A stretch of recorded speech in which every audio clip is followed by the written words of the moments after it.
From good evening, ladies and gentlemen. Good evening, Namibia. I'm Matthias Alfiku, news editor of the Namibian Sun newspaper. Welcome to another exciting edition of the Evening Review Show. Well, we're joined in studio tonight by the leader of the official opposition, Mr. or rather Honorable McHenry Venaani. I don't know which title you prefer. McHenry is fine. McHenry is fine. Yeah? Yeah. Well, welcome. Thank you very much. Happy New Year. I hope the year started off on a good note. Well, Happy New Year to our listeners, and I'm obliged to be with you. Yeah? This evening. No, it's good. It's always good to have you here. Thank well, you. let's get the show started. It's been the year just started and it's been so busy on the news front for us already. I'm not sure how it's been for you. Of course, the Ministry of Health making numerous headlines in the past few weeks. What did you make of the development as to how the year started off so far? Do you think it sets the trend as to what we can expect from 2023? Well, I think the trend is engineered by a number of factors. One of the biggest factors is that this government term is coming to an end by 2025. So people are preparing to eat. So we are looking at all this tender fracas. And one of the biggest problems is it's not the ones that are winning the tenders, but more so the insider trading. There are inside officials that are busy fixing the metrics of these tenders. If you ask yourself a question, a reasonable question, how many Namibians consume public health condoms? Take that sum. How many men are in the country? How many are old? How many are using condoms? Do you really need to spend close to a billion in buying gloves and condoms? Start with the facts, the fact that an industry was created. A factory was supposed to be created to manufacture condoms. But you are giving a company that wins a tender has no manufacturing status of any kind. And these are resources that you dearly need to run the health facilities. Our health facilities are collapsing. High blood pressure and diabetic medicines are not available in our hospitals. Karatura State Hospital is falling apart. Go to Engela, go to nearly all our hospitals, there is a crisis. And yet we are being told that this process is above board and nothing has gone wrong and people must get this tender. To us, we are saying, as a country, we must move beyond the politicking about these things and just talk about what is in the national interest of our country. If we have to spend 650 million, if it was your own money, would you spend it on buying condoms? Or would you spend it on building infrastructure and making sure that your people have better access to health facilities? Therefore, I wrote to the president and asking him that he's the only person, the buck stops with him. He's the only person that has the authority to cancel this tender. The Minister of Health comes back and says, by cancelling this tender, it will have various implications to the country. By buying $650 million worth of condoms has serious socio-economic conditions to this country. By not having schools that are having books, by not having schools that are whose infrastructure is falling apart, those things are having implications. So implications can be argued both ways. Are you saying if we don't buy, even if you spend $50 million today on condoms from any country, you would be able to service the whole country with condoms for a period of 7 months. But you are saying condoms should cost close to $1 billion. Therefore, I'm very glad that even members of the ruling party are finding resonance in our argument, saying that there is no socio-economic sense, no political sense in really bringing this tender going forward. I've also raised the question that for the last 33 years that our country is going into independence, we have not built any new hospitals since the hospitals that we're having in the country are the ones that are built by previous apartheid regime. Now, if you spend 650 million, phase one of building a hospital, you would already have 10 floors of a function hospital and say, okay, the next year we are going to spend another 600. Then you would have a proper new hospital. So the agenda of the hospital is quite very high on my table, and I shall be attempting to speak to His Excellency the President on a number of issues that confronts our country and more the health sector. We are sitting with doctors, call them specialists, call them whatever they do. They have contracts to serve the public. They have contracts also to do their private work. But 95% of the work that they are doing, they are only servicing their own private practice, and these are people that are on full salary. The ministers agree with me that they don't have a in-house system that monitors these people. I have it on good authority through our research that many of these people do not even pitch for a month. One would come once a month, 2 hours. Junior doctors are left to fend for themselves. One day I came to the big room. There is a big room, a place called a big room in Karitura State Hospital, and I met a specialist. This is how this story develops. Last year around October, I make an impromptu visit at the big room at the Karitura State Hospital end of the month, because the big room is the place where everybody comes for medication, and you're waiting. Patients were waiting for more than 7 hours. I waited probably 3 hours before I saw somebody, and I'm asking a junior doctor, "What are you doing on the internet?" "No, I'm trying to deal with the disease of this particular person." I said, "Where's your specialist?" "No, my specialist just leave me to fend for myself. This person that never hardly comes here, he's supposed to occupy an office here. There's not even a single office." Yeah. So these are some of the lapses that we have administratively that needs to be corrected. We are sitting with the health ministry. For the last 13 years, there is no health policy. We have to review our health policy, and health is a very evolving sector. If you look at what has happened the last 2 years with COVID-19, there are so many new dynamics that you have to have a refreshed policy all the time, because new matters, new scientific conditions are developing globally, and you can't have a country, a state that runs its health without a policy. Yeah. And yet we are some of the greatest recipient of foreign donor aid from the Americans, condoms from them, ARV from them, yet we don't have a policy that is working. So these are some of the important things that we really need to nip in the bud and make sure that we have a state, we have a country that prepared to serve and that really serves the people of this country. Of course, the health and the education ministries are the biggest recipients of the national budget. And whenever the Auditor General releases his reports, these two ministries often tend to also top the list as far as, call it mismanagement or misallocation of resources is concerned. How do we nip this in the bud? And what do you think is the biggest challenge?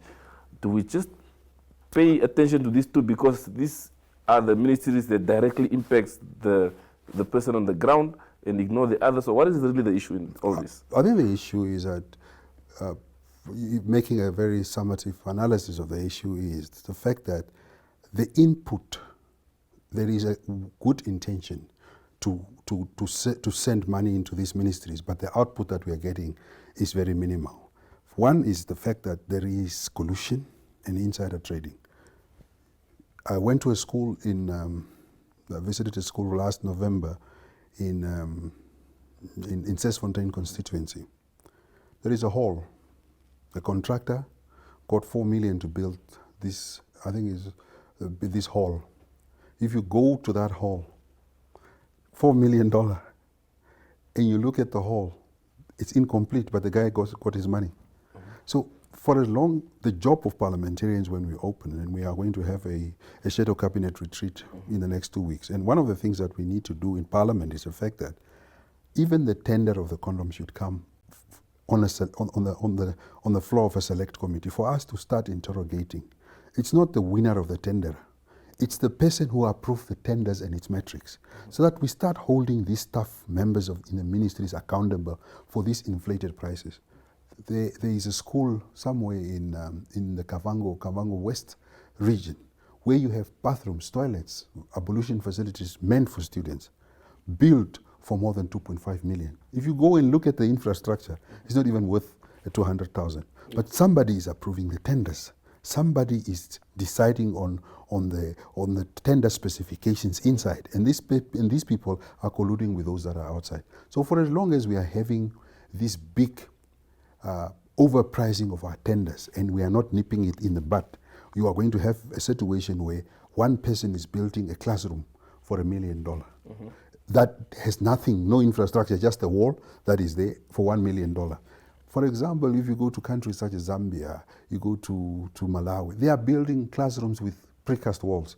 $1 million, 1 million South African rand or 1 million Namibian dollar could be able to build a school. So for as long as we are allowing this insider trading, and government must really come on top of things and start realizing that if we are spending money on people that are on the middlemen, the end recipient, the citizen of the country, is receiving less. For example, with these medicine tenders that are coming out, why does the ministry need to have middlemen buying them medicine?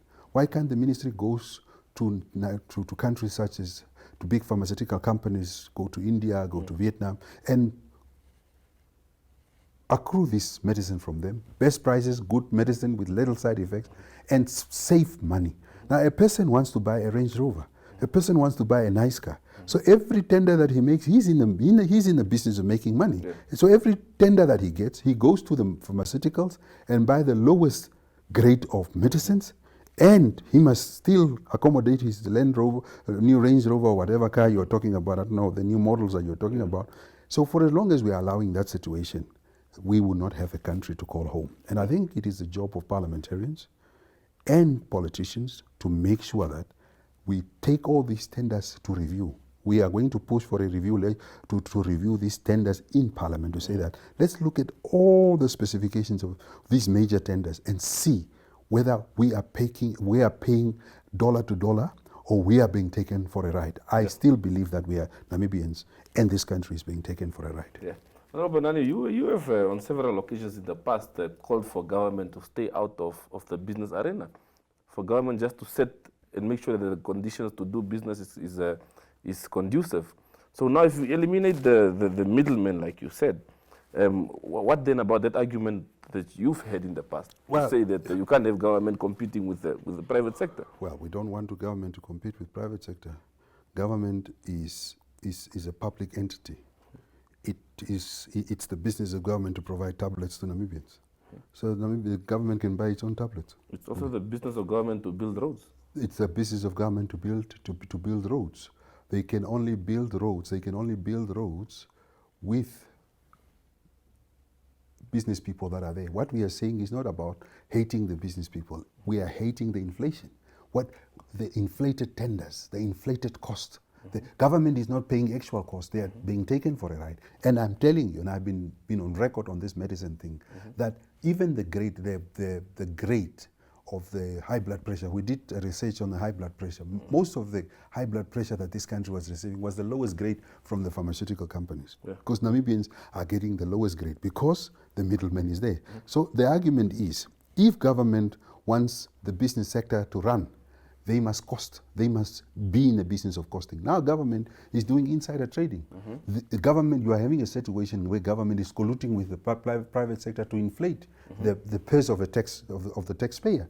So what we are saying is that in the instances where government can be able to procure, they must be able to procure without raising the cost. If they want the private sector to do it, they must make sure that they are competitive on the business market. But if the tenders are going to continue to be inflated, we have a country that we will not call Namibia. So why don't we rather deal with the issue of ensuring that the system, the security systems are watertight as far as tender allocation is concerned? We could deal with that, but the danger of all of it is that if you look at many of the tenders in a country, they are, most of the time, there is a cartel around it. And that cartel comes from business links, not only business links, but also family links that links them back to ministries. Yes, we can deal with that. We can deal with the system. We can make the system watertight.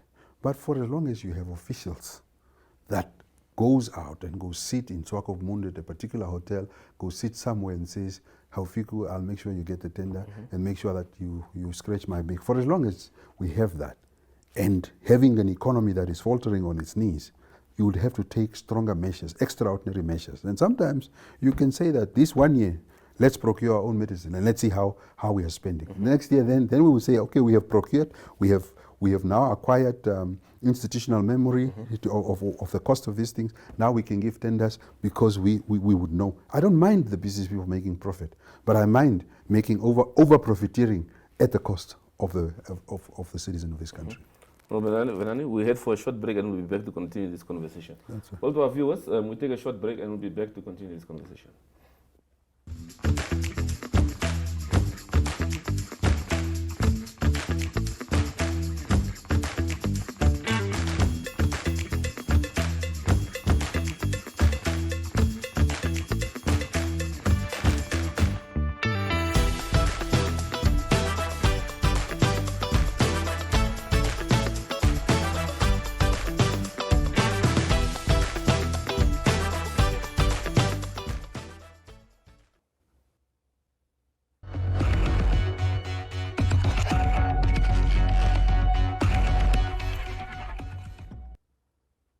Well, welcome back from the short break. Honorable Venaani, not so long ago, I believe 2015, there was an amendment to the procurement legislation in the country, which was in actual fact meant to ensure that our procurement laws are watertight and the country benefits through this system. But it seems nothing has changed. Would you say things have improved or they've gotten much worse after that legislation changes? Well, I think people are just smart in their nature. The attempt was that we will get a better procurement architecture and a better procurement system. But then this system, the law is quite good. But because of insider trading, people that gets the tenders comply with the law. But they get information. Information is siphoned out of the ministries for those that are tendering to get the tender. For as long as we have that, what we were supposed to do with the procurement law, and that is also a case that I'm fighting ferociously on, it's a case of a whistleblowers protection office. In 2016, we agreed that we will create this office. Last year, after making a number of threats, we got 7 million in the budget that we would work on the operationalization of this office. Because if you don't have a strong anti-corruption architecture in your country where people can confidently say, I think Honorable Venaani got that tender because he is a friend of Aufiku. And I want to report that I saw them at a hotel and these are the documents that they shared or something, or a photo of these documents. For as long as the people are not confident and are not protected to whistleblow, you will never stop insider trading. Now the reason, the minister, I've written 2 days ago to the Minister of Justice demanding, because we are threatening to go to court. The courts are saying, if you want to come to us, show cause that your paper trail has done sufficient rounds. So we are also busy with a strong paper trail thing. But for as long as we have laws in this country that are supposed to be watertight, and you don't have a whistleblower's office, because many people in the ministries knows how these things are designed. It's not everybody that is eating. It's only a few people that are eating. Even the accountant, perhaps, that is making these figures might not be eating. And he would know that he is told that to inflate ABCD, and probably he just gets a trip to New York to accompany whoever is going to a World Health Organization meeting. And that's the pay. So that person can be able to talk. But who is to protect that person? No one. He will become a victim. So you need a whistleblower's office in operation to make sure that all the laws that you promulgate in the country can be watertight, and that people can be able to say, hey, according to this law, you are not supposed to do this. Now, without that office, and it's very deliberate that government doesn't want to bring that law. Because how can you tell me that in 2016, we promulgated a law to have a whistleblower's office? We are in 2023, government is still contemplating. We have an office of the vice president. We have people that are getting salaries. Those are things that you say, where is the priority of the country? Prior to 2005, we used to say that once we get an anti-corruption commission, a standalone institution, corruption, we would have eliminated corruption in Namibia. Look where we are today. So we have so many good systems in place, like the whistleblower office that you are calling for now. It might come and then we still find ourselves in the same situation. How do you prevent that? I think how to prevent it is to have leaders that serves in positions not because they need the remuneration of the position, but because their heart is in a good place to protect and to build a system that will govern Namibians carefully and correctly for future generations. I'm on record. The record of our ACC head of that body is not very credible to me. He's not doing a credible job to really fight corruption. He only responds, he has become a PR activist rather. And that is why we attempted and we took him to court to say that even his appointment was erroneous. We still believe it is erroneous. In fact, there is already a development that has started last year that we want to proceed to Supreme Court, but because we were with a lot of political parties that did not have money to contribute, we were left with that decision alone as the official opposition to go to court. But one of the things that we have in this country is the lack of a constitutional court. So most of the time, even when you go through a legal process to try to fix the country and fix the system, the archaic legal process is also a challenge in this country, because we are having a case with the Russian oligarch that resettled himself, that government resettled for 99 years. We are in court for the last 4 years, 2 years delayed by COVID, of course, but it's a long, cumbersome process. But one has to really fight. So it's one thing to say, to create an institution. It's another thing to create the people that would have the heart and the courage to fight corruption. If you look at anti-corruption bosses in Kenya, in many parts of the world, these people become enemies of the state because they dare to challenge the state. Is our Anti-Corruption Commission challenging the state? While we know that malfeasance and greed has become the order of the day, there's no challenge. And for as long as we are not challenging the system, it's the people that you put in position. It's not the office that is bad. I tell you, I can drop you a few names that if you put ABC there, the Anti-Corruption Commission could become another body. We are not saying the body should become a hunting dog to start hunting Aufiku or Venaani, but it must prepare to serve the people and walk without fear or favor in the interest of society. At this point in time, we're just seeing a officer of the police who stole 20,000 here, 30,000 there. Had it not been for a whistleblower, Stevenson, we wouldn't have fish rod on our table. And even the commentary that Mr. Noah, with all due respect, made on the question of the fish rod, he says he didn't believe that the ruling party is entangled in this thing. But while the evidence is, I mean, all the people that needs to be, that are subpoenaed to appear before the court are from the ruling party. And he just doesn't think there is a link. And that link is very clear there. Yeah. Yes. So what do you make of views that as a country we have developed a tendency whereby, and you've mentioned throughout now the show that you feel the people in the system are the ones sabotaging the system, whether it's through insider trading and so on. So there is a feeling that we tend to run and rush to create institutions to cover up instead of dealing with those institutions. And with the people who are sabotaging the system. Well, you see, our course of action in creating institutions is because it is influenced by the fact that we are a new country. We are 32 years later. Yes, it's a new country. Systemically, it's a new country. You know, systems are built over years. I mean, if you look at